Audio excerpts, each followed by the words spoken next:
Notice in the notes and the translation is the letters of Jacob's name are riddled through the story. So I've highlighted them in red in the translation, and just so you can kind of see.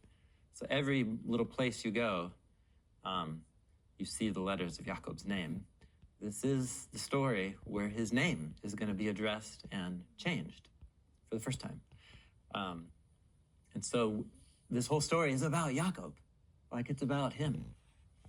So I'm going to just read our way through it. I'll let the puzzles just become evident to all of us, and we'll see what happens.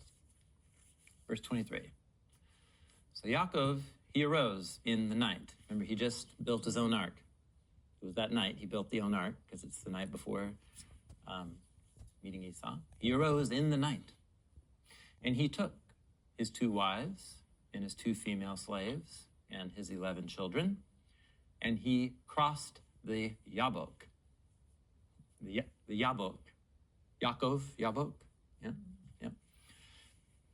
And he took them, and he made them cross the stream, and he made cross all that belonged to him. But Yaakov, he's left alone.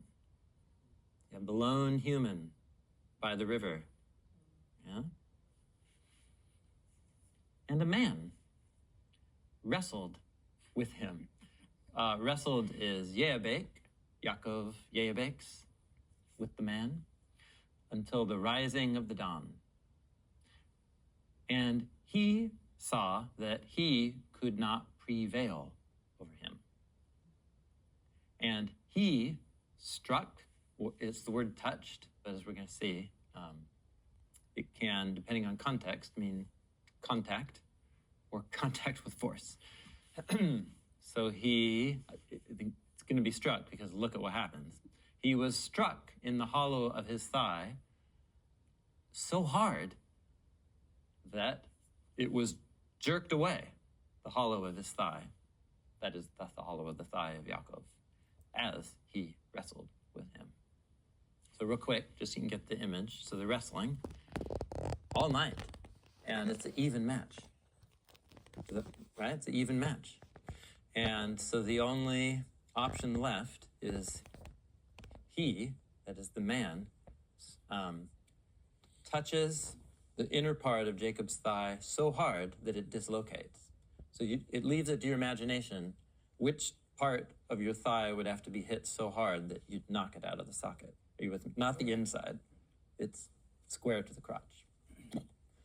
Jerks out his leg. And he said, presumably the man, there's even ambiguity. The narrator doesn't make explicit always who's doing what. It's just he. And if you follow the logic, you can figure it out. But it adds to the mysterious riddle-like nature of the story. It forces you to read and reread it, to figure out who's doing what even. So he, is the man, says, "Send me away. The sun has come up." And he, as Yaakov, said, "I'm not sending you away until you bless me." And he, as the man, said to him, Yaakov, "Tell me your name. What is it?" And he said, "Yaakov."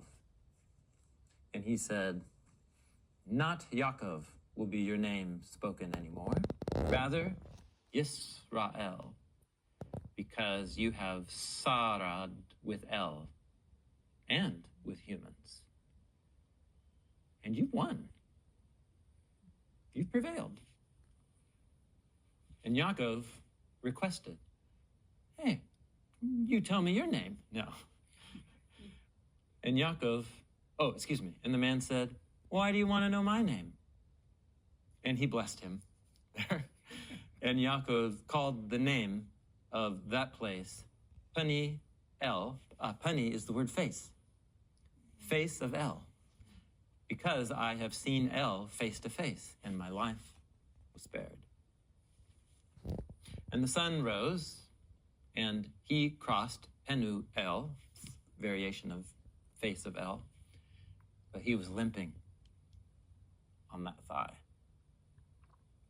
And, dear reader, Let's just pause the story. This is why all these centuries later, the sons of Israel, we don't eat the sinew of that hip nerve that's on the hollow of the thigh, still to this day, because he got punched in the hollow of his thigh of Yaakov, that sinew of the hip nerve. And that's the ending of the story. Oh my goodness. This is so good. Okay, who has a million questions?